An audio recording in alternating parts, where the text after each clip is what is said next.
Ya, sebab itu saya rasa antara sebab ini sinis lah, KS dilihat sebagai mouthpiece untuk Perikatan Nasional. Bukan sebab kita mouthpiece sangat, the actual Perikatan Nasional tak buat. Sebab the actual Perikatan Nasional is not doing anything, not doing much. Assalamualaikum warahmatullahi wabarakatuh dan selamat kembali bersama dengan saya Khairi Jamaluddin. Saya nak ucapkan terima kasih kepada semua. Please hit the subscribe button dan jangan lupa untuk subscribe dan give us a like. Assalamualaikum, kembali ke podcast Keluar Sekejap sama saya Syaril Hamdan dan saya KJ. KJ, kita rekod podcast Keluar Sekejap ini, episod ini pada hari selepas keputusan pilihan raya kecil Parlimen Pulai dan Simpang Jeram yang menyaksikan keputusan 2-0 kepada Pakatan Harapan. PHBN berjaya menang kedua-duanya. Dan pada rakaman episod yang lepas, kita banyak bercakap tentang kes DNAA MVP sepanjang zaman Zahid Hamidi, dan ada yang menganggap bahawa perkara itu akan boleh membawa kepada upset di pilihan raya kecil, dua pilihan raya kecil semalam. KJ pada awalnya pun sudah membayangkan mungkin satu sama. Saya mula-mula anggap 2-0 PH, dan akhirnya walaupun kes DNAA itu datang pada tengah-tengah kempen, keputusan tidak affected. Dari segi apa yang berlaku, Amanah berjaya mengekalkan kedua-dua kerusi yang dikosongkan setelah pemergian almarhum Salahuddin Ayub tempoh hari. So that is the top line. I think first of all kita cakap tahniah kepada calon-calon Pakatan Harapan dan Amanah dan juga pada PHBN yang berjaya menang. Cuma dalam kita menganalisa perkara ini, saya fikir banyak yang kita nak cakap tentang kelemahan Perikatan Nasional ke, tentang bagaimana PH dapat menguruskan naratif setelah kes mahkamah tersebut ataupun kes DNAA tersebut. Cuma sebelum kita masuk kepada itu, saya nak bacakan sedikit keputusan yang lebih terperinci supaya kita memahami nuansa. Ya, dia menang 2-0, PH menang 2-0, tapi ada sedikit nuansa KJ, kerana dalam kes Parlimen Pulai terutamanya, walaupun peratusan keluar mengundi jatuh mendadak kepada hanya 47%, tetapi Perikatan Nasional berjaya tambah undi mereka daripada 20,000 berbanding PRU15 kepada 29,000. Jadi ini bermaksud ada pemindahan undi yang amat besar daripada Barisan Nasional masa PRU15 kepada Perikatan Nasional. Ada penganalisa yang menulis bahawa kalau ikut sifirnya, perkiraannya pemindahan undi itu, transfer itu sebanyak 70 ke 75%. Itu yang boleh kita katakan tentang Parlimen Pulai. Jadi yes, PH kekal in a seat yang memang friendly, tetapi there was a big vote transfer from BN to PN kepada di Parlimen Pulai. Tetapi KJ, di Simpang Jeram yang sebenarnya KJ ramalkan boleh jadi flip, pemindahan undi itu tidak sampai 70 ke 75%, tetapi hanya 45% saja. Itu yang menyebabkan Simpang Jeram walaupun mungkin ada yang anggap boleh flip kepada PN, akhirnya dia dapat kekal juga kepada Pakatan Harapan. So tak apa, itu those are just details yang kita akan ulas selepas ini. Tetapi itulah yang keputusan yang kita hendak bincang, dan kita nak tengok apa kesan politik medium term dan juga long term setelah kedua-dua pilihan raya ini. Saya tengok detail ataupun maklumat-maklumat yang terperinci yang dibentangkan oleh Syaril tu. Ini penting sebab bila kita tengok kepada sebarang keputusan politik, kita tak boleh hanya tengok kepada keputusan umum sahaja. Kita mestilah tengok kepada nuansa dia, kepada detail dia, kepada breakdown dia, barulah kita memahami sebenarnya apa yang telah berlaku. Dan saya rasa di Simpang Jeram, Don, dan juga di Parlimen Pulai semalam, memang benar ada peningkatan yang ketara undi untuk Perikatan Nasional.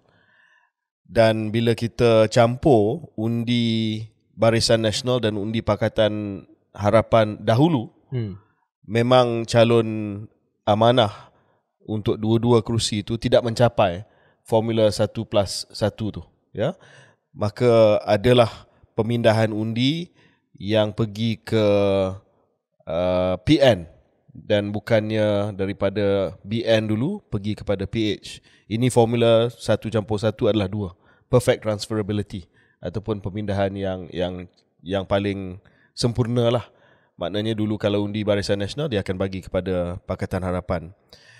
Tetapi Syaril, bila setelah saya memikirkan keputusan Pulai dan Simpang Jeram ini, ya walaupun ada nuansa, walaupun detailnya menunjukkan bahawa pengaruh Perikatan Nasional semakin meningkat, sampailah ke negeri Johor yang dikenali sebagai benteng Barisan Nasional dan juga frontier state untuk Pakatan Harapan. Mungkin Syaril masih lagi ingat, Johor telah menjadi satu sasaran bagi Pakatan Harapan untuk 2 pilihan raya yang lepas. Dia memang target Johor dan ramai pemimpin-pemimpin utama daripada DAP, contohnya Lim Kit Siang, Yeo Bee Yin, Chin Tong dan sebagainya telah pindah ke Johor. Memang Johor tu adalah strategi mereka.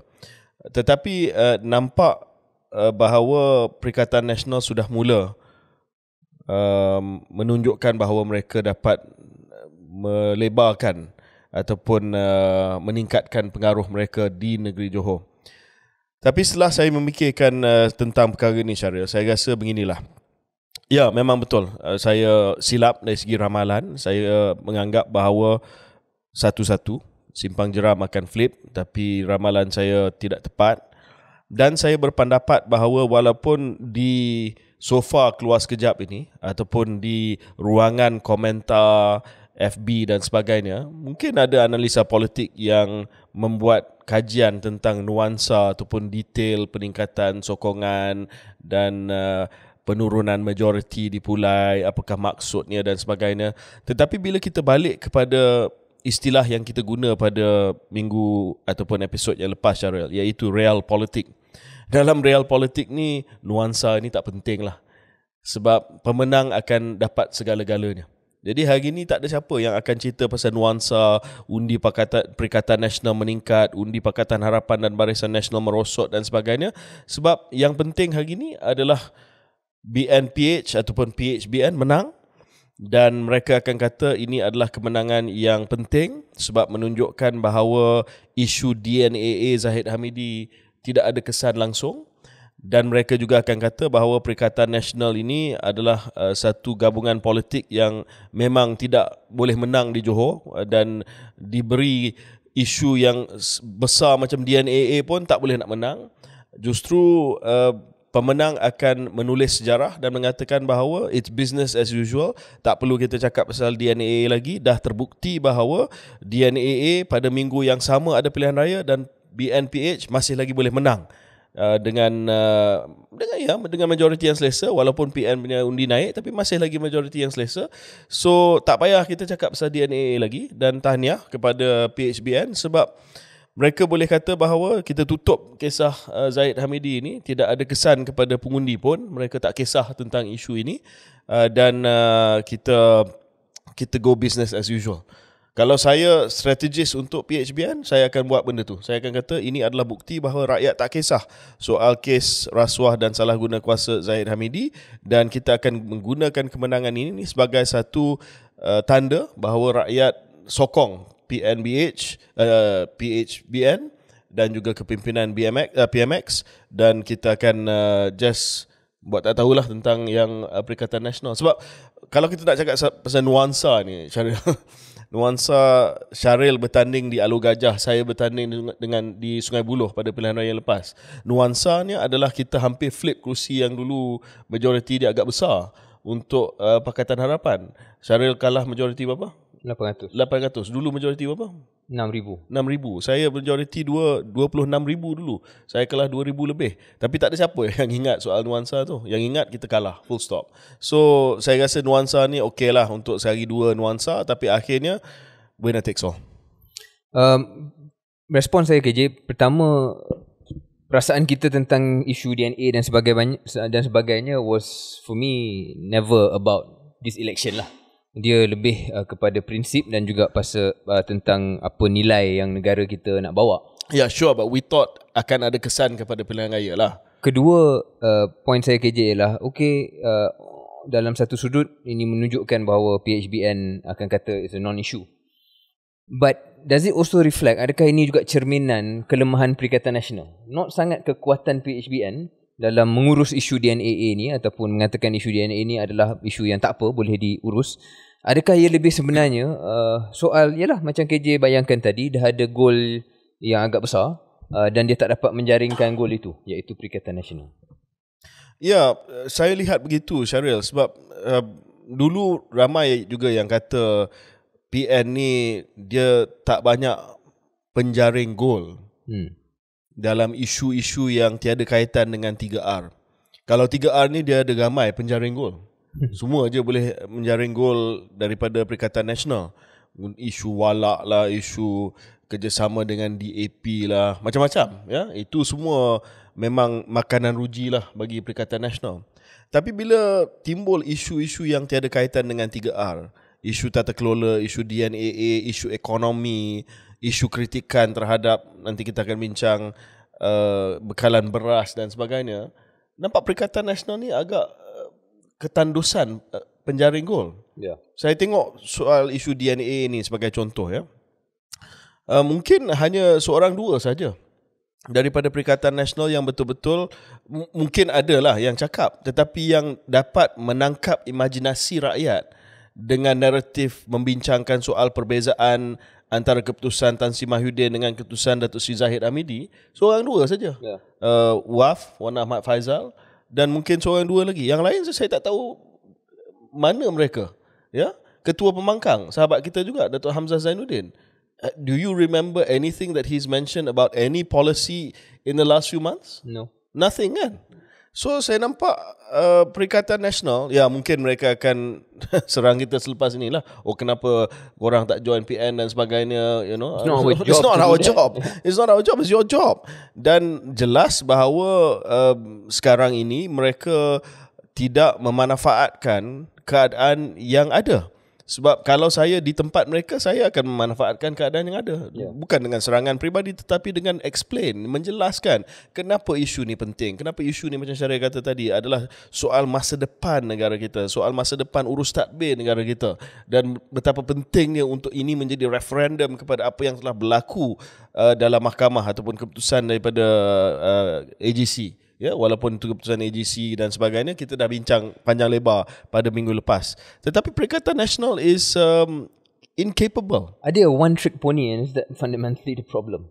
Could be. Saya dulu husnuzon lah, saya nak bagi peluang kepada mereka. Saya kata mungkin selepas ini kita akan melihat banyak lagi lah isu soal kritikan dasar, soal isu-isu yang tiada kaitan dengan 3R. Sebab Syaril, ramai sahaja pemimpin-pemimpin dalam Perikatan Nasional yang mempunyai pengalaman dalam kerajaan, pengalaman sebagai ahli anggota Jemaah Menteri, pengalaman di peringkat kerajaan negeri. Kalau alang-alang kita dah buka cerita ni, Syaril, sahabat kita yang datang hari itu juga yang mendapat satu traction yang bagus daripada interview Datuk Seri Azmin Ali, sejak dia menang, apa yang dia buat? Have you heard anything? Not really. Alternative vision untuk Selangor ke apa benda ke? Takkan dia nak tunggu sampai Dewan bersidang, sampai dia dilantik secara rasmi sebagai Ketua Pembangkang untuk buat kerja?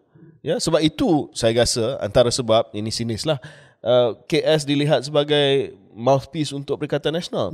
Bukan sebab kita mouthpiece sangat, the actual Perikatan Nasional tak buat. Sebab the actual Perikatan Nasional is not doing anything, not doing much. Oh ya, 3R, balik kepada 3R. Takkan nak menang dengan 3R. Kalau kita lihat kepada Johor ni, Syaril, Johor ni dia punya world view kat Johor ni, dia moderate sikit. Dia bila nak bawa 3R ni, dia takkan respon sangat kepada 3R. Betul. Johor ni dikenali sebagai bangsa Johor. Dia ada identitinya sendiri. Dia tak suka isu-isu perkauman, isu-isu melagakan rakyat dan sebagainya. Sebab itu saya rasa antara sebab traction, walaupun ialah nuansa ni ada peningkatan PN dan sebagainya, tetapi tak dapat kemenangan mutlak, adalah sebab di Johor, dia punya worldview bangsa Johor ni, dia menolak semua politik ekstrim ni. Dan saya rasa Perikatan Nasional kena belajar daripada dua-dua pilihan raya kecil ini, bahawa tak cukup untuk 3R, tak cukup untuk kita bergantung kepada DNA dan sebagainya. Kalau you sendiri tidak up your game, ya, untuk menjadi lebih fokus kepada dasar, memberi alternative vision, memberi satu gambaran visi pentadbiran yang alternatif daripada apa yang ada, maka you tak boleh harap kemenangan by default lah. Setuju, dan saya juga nak tambah, bukan hanya mungkin tempat ataupun identiti bangsa Johor itu, tapi kredit juga perlu diberikan kepada Menteri Besar Wan Hafiz, especially bila kita lihat simpang jeram yang tidak cukup swing kepada Perikatan Nasional itu adalah kerusi negeri. So I think there was something berkenaan dengan MB Johor sendiri. Keduanya ialah betul apa yang KJ katakan, Perikatan Nasional tak boleh hanya rely kepada isu 3R ataupun identity culture wars, perang budaya untuk menang. Perlu ada isu dasar dan sebagainya. Dan bila bawa hanya 3R, apa yang berlaku ialah sekali lagi 95-97% of Chinese pergi kepada PH. Ya, mungkin itu apa yang KJ katakan pada episod lepas, 3R tak 3R, sokongan Chinese kepada PH ni terlalu kuat ataupun amat-amat kuat lah. Dan terbukti pada Dan PRK terbukti ni pada PRK kedua-dua. memang pengundi Cina yang lari keluar langsung. mengundi tak lari daripada PH lah. Tak lari langsung. So Tapi apa yang saya cakap tu betul. betul. Tapi untuk Perikatan Nasional ada sedikit peluang pun untuk menang 5%, 10%. Dia orang tak boleh rely kepada hanya isu perang budaya. Yep. Perlu ada ulasan dasar dan serangan-serangan politik yang bukan berkenaan dengan 3R macam kita dah bincang banyak kali. Jadi betul apa yang KJ katakan, saya setuju 100%. PN haruslah mengambil iktibar daripada keputusan ini. Mereka tak pernah cuba. Saya tengok mereka ada kalanya mereka telah cuba untuk engage dalam pentas polisi. Sebagai contoh, masa PRN, ahli parlimen Bacok Syaril Sulaiman Syahir Sulaiman Syahir Sulaiman, dia cuba debat dengan Rafizi. Okeylah, kita semua tengok debat tu, kita tahu kesudahan debat tu macam mana. Tetapi saya rasa mungkin ada pemimpin-pemimpin lain daripada PN yang melihat debat tersebut dan melihat kesan kepada debat tersebut dan kata, ini bukan gelanggang kita lah. Sebab kalau kita masuk gelanggang ni agak susah untuk kita nak perform. Sebab itu kita retreat balik kepada gelanggang 3R. Tapi bagi saya ini satu pandangan yang agak myopic lah, agak tak berpandangan jauh. Just because Syahir didn't have a effective night against Rafizi on that particular day. It depends who you speak to, by the way. That's true. Some circles ada yang dalam TikTok dan sebagainya yang menganggap Syahir menang, tapi secara objektif, of course, kita tahu bahawa we saw what we saw. Dan mereka kata tak payah kita engage untuk benda macam ni, tak payah kita layan contohnya sesi soal jawab Perdana Menteri di Parlimen. Ketua Pembangkang pun tak pergi, Tan Sri Mahyudin pun tak pergi, Tok Guru Hadi pun tak pergi. Benda ni semua akan ada kesan. Sebab orang akan kata you are not serious. You're not a serious alternative government. You just berbalik kepada perang budaya, kepada identiti politik 3R, dan balik kepada kemenangan by default sebab isu rasuah dan sebagainya. Well, guess what? Isu rasuah, walaupun kita ada pandangan kita tentang isu Zahid dan sebagainya, dah selesai. As far as they are concerned, dah selesai. Apa yang Mak Maslan kata, ini akan menjadi lembaran baru kepada Barisan Nasional sebab orang tak akan kata Presiden UMNO ada kes lagi. Dan whatever we think about what happened, that's true, that's a fact. Kan? Yeah, so I don't know if that's a fact je, but yeah, I know. I mean that's a fact in a sense that orang masih lagi ingat dan orang akan ingat, tetapi dia tak ada kes lagi. Okay, yes. Itu maksudnya. Dia, Mak Maslan boleh berdiri di mana-mana dan dengan selamba boleh kata Presiden UMNO tidak ada kes lagi. That's a fact. Kan? So, dan setakat pilihan raya yang ada, seolah-olah kalau nak katakan itu referendum against keputusan itu, tidaklah. Tak ada. So bagi saya rasa Perikatan Nasional dia tak boleh duduk selesa. Dia tak boleh kata peningkatan undi di Pulai, peningkatan undi di Simpang Renggam, sebab bagi saya apabila kita tengok kepada 3-4 tahun yang akan datang, makin ramai yang akan lupa tentang kemarahan kes DNA dan sebagainya. So kalau you tak boleh offer something dalam 3-4 tahun yang akan datang dan hanya bergantung kepada kisah-kisah lampau yang orang pun dah tak kisah pada waktu itu, kalau ada kemarahan pun dah tidaklah berapa teruk lagi, dan akan ada limit kepada you punya peningkatan sokongan. Okay, KJ, kita akan tengok juga. Sebelum tu Syaril, saya nak ada cerita sikit lah tentang susulan daripada episod yang lepas. Ini berkenaan dengan satu parti yang dilihat satu ketika dahulu sebagai kuasa ketiga, muda. Tetapi saya tengok muda lepas episod yang lepas episod yang ke-47, banyak kecaman yang kita terima. Tetapi bila Sadiq dia masuk dalam perbincangan tu, dia kata dia setuju dengan pandangan saya berkenaan dengan DAP, kecaman yang dia terima tu sangat-sangat luar biasa. Macam orang PH ni nak bukan lepas dendam, tapi nak lepas benci kepada Sadiq. I think it's personal lah. Saya jarang message dia, sejarah saya dengan dia, tapi saya message dia, saya kata tanyalah, you okay? Saya nampak agak terkesan sangat dengan serangan ni. It's very very personal. Do you think ada masa depan untuk Sadiq dan Muda lepas ni?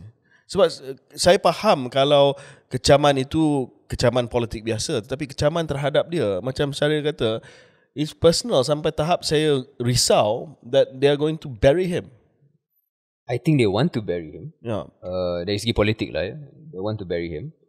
Saya rasa ia mungkin personal disebabkan mereka tak bersetuju dengan cara dia mengubah pendirian pada mata mereka lah, berkenaan dengan isu-isu tertentu yang ada kait-mengait dengan pakatan tentang Sheraton Move dan sebagainya. I think ada sedikit history di situ. Tetapi akhirnya saya fikir ia datang daripada mungkin sifat, mungkinlah ini teori saya, mungkin ada sedikit sifat cemburu pada awalnya, bahawa Sadiq ni dia tiba-tiba naik dengan cukup deras, dan dia mengambil sokongan yang sebenarnya asalnya adalah daripada opposition, iaitu pakatan pada waktu itu. So he rode high on his own brand, dan mungkin ada yang rasa macam, apa hak siapa Mamat ni, kita selama ni aktivis daripada bawah, suddenly you are now the liberal ataupun the reformist poster boy lah pada waktu itu 3-4 tahun, membuktikan bahawa hidup ni sekejap orang kat atas, sekejap orang bawah, dan dia akan berubah dengan cukup cepat dan cukup deras. Apabila Sadiq dilihat out of favour dan tidak dapat ride on that wave lagi, dah momentumnya tidak tinggi lagi, dia orang lepas geram, lepas benci, dan nak menunjukkan dan membuktikan bahawa sebenarnya we don't need you. Dan KJ yang saya rasa ialah simpati, ialah ada satu ketika di mana Sadiq ada nilai kepada pakatan. Ya. Ada satu ketika yang Sadiq ada nilai lah. He did bring a certain cohort, with PH that could have gone to BN, could have gone to UMNO, seolah-olah benda tu dilupakan lah. Yeah. Tapi I guess another lesson in politics, nobody cares about your past jasa to any party. Then once you're out, once you're not in favour, they will, your opponents will try and bury you. Yeah, but they certainly care about your supposed past misdeeds. Oh yeah, that they will remember. You can never run away from those. Tetapi dari segi jasa kepada parti dan sebagainya, mereka akan lupa lah. Dan saya tengok kisah Sadiq ni agak tragic, sebab komen-komen yang kita tengok dalam ruangan komentar media sosial dan sebagainya yang mengatakan bahawa tanpa PH you pun tak boleh menang di MUA dulu, itu menidakkan sumbangan dia dulu. Sebab dia mesti dia ada nilai. Yeah. Kalau takkanlah dia akan dipilih. Dan saya setuju sikit dengan pandangan Syaril. I think personal envy comes into play. Sebab selain daripada kenaikan mendadak Sadiq ini, I mean, he is a good package, dan gamai yang tak ada ciri-ciri macam dia. So, whether it's God given or whether it was nurtured through time, he is somebody that many people cannot be. Yes. So bila orang tengok pada dia, memang bengang. Dia orang, they want to shoot him down lah. Yeah. So saya rasa itu adalah satu pengajaran, dan kita tengok sama ada ugutan beliau nak keluar ni jadi ke tidak. Sebab untuk makluman pendengar dan penonton keluar sekejap, minggu depan kalau tak silap saya, sesi parlimen, sesi khas untuk pembentangan RMK. Kajian separuh penggal RMK. Dan sebelum kita break, saya nak ceritakan sedikit untuk makluman pendengar juga, Sadiq akan dia kata dia akan buat keputusan dalam sesi parlimen tersebut sama ada dia nak tarik sokongan ataupun tidak, dan kita tengok sama ada itu akan menjejaskan the so-called majority 2/3 untuk kerajaan perpaduan ini. Satu lagi explainer, sebelum ada yang kata tak pernah ada kerajaan yang membuat kajian separuh penggal kepada rancangan Malaysia, quote-quote lah, sebab sekarang ni ramai budak-budak yang baru dalam politik ni yang menganggap bahawa apa saja yang dibuat oleh kerajaan perpaduan ni benda yang baru yang tak pernah dibuat dahulu. So KSP, kajian separuh penggal atau midterm review ni adalah benda yang biasa, saya pun tahu. Every time ada pembentangan rancangan Malaysia, ini rancangan Malaysia ke berapa cara? 12 kali pembentangan rancangan Malaysia. Fun fact, trivia, rancangan Malaysia ni adalah rancangan berapa tahun cara? 5 tahun. 5 tahun, maksudnya kita masih lagi ada this sort of centralized planning untuk 5 tahun. Inilah perbelanjaan yang akan kita rancang untuk projek-projek yang kita telah kenal pasti yang dibuat oleh unit perancangan ekonomi ataupun EPU, Economic Planning Unit.